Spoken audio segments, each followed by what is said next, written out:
বৈঠক করার জন্য মানে বলছে আমাকে, আমার সঙ্গে বসতে চাইছে সিপিএম। আজকে ফোন এসছে, কালকে এসেছিল, মোহাম্মদ সলিম সঙ্গে বসতে বলছে, বসুন কোথায় মানে কি করতে পারি আমরা এটা নিয়ে। তো আমি বলছি আপনি ডেট করুন, যখন আপনি যদি মুর্শিদাবাদ উনি আসতে পারেন মুর্শিদাবাদ দেখা করে নিবো, আর যদি আপনি চান।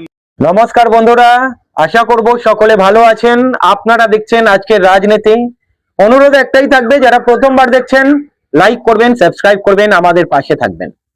ভিডিও ক্লিপ যেটা দেখালাম, মিমের রাজ্য সভাপতি উনি বেশ কয়েকটা চ্যানেলে বলেছেন ওনাকে নাকি সিপিআইএম এর তরফ থেকে ফোন করা হয়েছে, মিমের সঙ্গে নাকি জোট করতে আগ্রহ, কথাবার্তা বলতে চায় মোহাম্মদ সেলিম। আচ্ছা, কতজন বিশ্বাস করছেন? আচ্ছা, হুমায়ুন কবিরের সঙ্গে দেখা করেছে, যার ফলে অনেকেই হয়তো বিশ্বাস করতে পারেন এই মিমের সঙ্গেও মোহাম্মদ সেলিম দেখা করতে পারেন। দেখুন, আলাদা বিষয়ে অন্য কোনো বিষয়ে দেখা করতে পারেন, কথা বলতে পারেন, সেটা আলাদা বিষয়। কিন্তু রাজনীতির ক্ষেত্রে, জোটের ক্ষেত্রে মিমের সঙ্গে সিপিআইএম কথা বলবে, এটা ঠিক হজম হলো না। মোহাম্মদ সেলিম কি বলেছেন? ওনাকে চেনেন না, নামই শোনেনি, ওনার সঙ্গে কখনো দেখাই হয়নি। মোহাম্মদ সেলিমও কার্যত আকাশ থেকে পড়লেন। তাহলে এরকম ধরনের নিউজ, এরকম ধরনের খবর কারা রটাচ্ছে, কাদের ফায়দা? মিমের রাজ্য সভাপতি হট করে এই কথাটা কেন বলতে গেল? মিডিয়ার ফুটেজ পাওয়ার জন্য?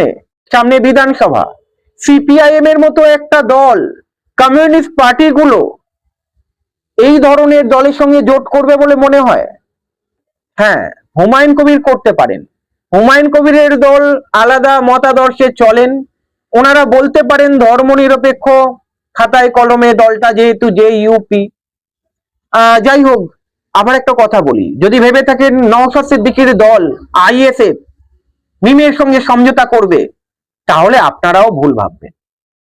একটা কথা বলি, যে ইউপির সঙ্গে জোট করতে আগ্রহ দেখাতে পারে, হুমায়ুন কবিরের সঙ্গে জোট করতে আইএসএফ আগ্রহ দেখাতে পারে, সিপিআইএম আগ্রহ দেখাতে পারে।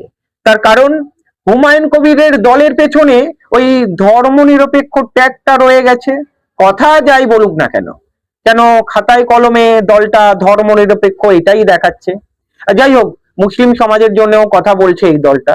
এই দলটার সঙ্গে জোট হতে পারে, কিন্তু মিমের সঙ্গে জোট হবে? আচ্ছা, প্রশ্ন যেটা প্রথমে করলাম, এই খবরটা মার্কেটে এলো কেন? কোন কোন চ্যানেল এই খবরগুলো মার্কেটে ছড়িয়েছে, এবং এই খবর মার্কেটে সরালে কাদের সুবিধা? মিমকে অন্য কোনো রাজনৈতিক দল ব্যবহার করছে না তো? সামনে বিধানসভা, ভুলে যাবেন না। আর বিধানসভার আগে এরম ধরনের নিউজ যদি মার্কেটে ছড়ানো হয়, হট টপিক। কারণ আর যাই হোক, সিপিআইএম কে হিন্দু ভোট পেতে দেওয়া যাবে না। সিপিআইএম এর কাছে যে কটি হিন্দু ভোট রয়েছে ছিনিয়ে আনতে হবে। এই পরিকল্পনা কোন দল করতে পারে? দেখুন, আন্দাজ অনেক কিছু হয়, আর এটাও সত্যি হতে পারে, ফোন করতে পারে কেউ না কেউ। তবে বাস্তবে কি তাই?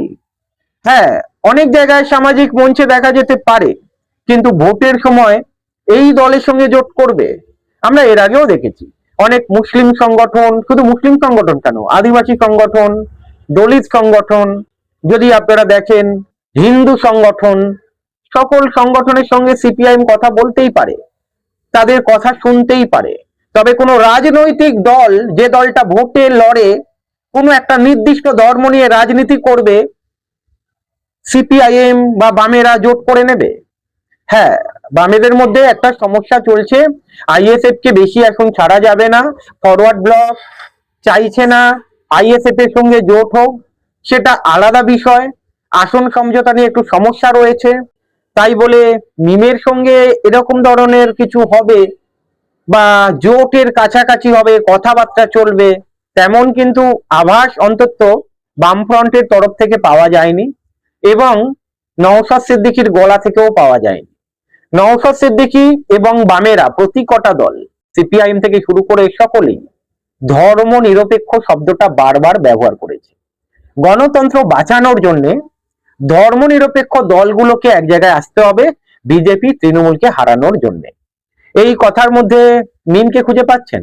কোথাও কি মিমের মতো একটা দলের নাম বলেছে? তাই 2026-এ আর যাই হোক, জেইউপি, বাম, আইএসএফ এক জায়গায় আসতে পারে, কিন্তু মিম এই জোটের মধ্যে থাকবে তেমনটা নয়। আপনারা জানেন কিছুদিন আগে হুমায়ুন কবিরের দলের থেকে বলা হয়েছিল যদি বামেদের সঙ্গে আইএসএফ এর সঙ্গে সমঝোতা হয়, দরকার পড়লে মিমের সঙ্গে সমঝোতা ক্যান্সেল করে দিতে পারে। যাই হোক, একটা দারুণ সুযোগ রয়েছে। আপনারা জানেন ভাঙড় থেকে, ওনার নামটা কি, শওকত মোল্লা, কি বলেছেন, ভাঙড়ে যদি কেউ আইএসএফ কে ভোট দেয় বা আইএসএফ করে, লক্ষ্মীর ভান্ডার থেকে নাম কাটা যাবে, স্বাস্থ্যসাথী থেকে নাম কাটা যাবে, সরকারি সুযোগ সুবিধা তাদেরকে দেওয়া হবে না। এই কথাগুলো আইএসএফ কি লুফে নেবে? এই কথাগুলো বলে আইএসএফ লুকবে কিনা জানি না, তৃণমূলের কিন্তু ভালো হচ্ছে না। আইএসএফ এর কাছে তো একটা অস্ত্র তুলে দিল তৃণমূল। এই ভোটের আগে এই কথাগুলো বলার মানে কি? যারা তৃণমূলকে ভোট দিত তারাও হয়তো ভোট দেবে না। এখানেও তো ধর্ম নিয়ে কথা নয়। যাই হোক, রাজনৈতিক আক্রমণ, আইএসএফ কে ভোট দেবেন না, আইএসএফ কে ভোট দিলে সুবিধা পাবেন না, এই কথাগুলো একদমই ঠিক নয়। যাই হোক, আবার বলি, যেটা মার্কেটে রটানো হচ্ছে, কেউ বা কারা রটাচ্ছে কিনা একটু সন্দেহ রয়েছে। সিপিআইএম কথা বলবে বলে মনে হয় না। আপনাদের কি মনে হয় এই বিষয়ে? কমেন্ট করে জানাবেন। ভালো থাকবেন, আবার দেখা হবে।